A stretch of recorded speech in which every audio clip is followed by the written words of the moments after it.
Text editing. Click Create File firstly. Click the text icon. Click Advance on the right to edit. Click Content and an input box will pop up. Enter Open Door. After the text editing is completed, click General. Slide down. Font size can adjust the text size. For example, change it to 200. Font to select the font. Rotate to rotate the font. Enter 90. It will become vertical. XY can adjust the horizontal and vertical positions of the text. We can also adjust it here. Click the right arrow. The value corresponding to X is changing. Click the rotation icon.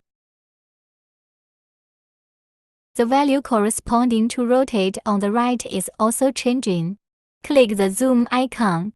The value corresponding to font size is also changing. Text space adjusts the text spacing.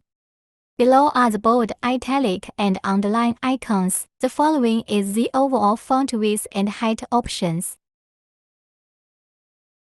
When the effect is set, click OK. Enter the file name. Then save. The text editing is completed.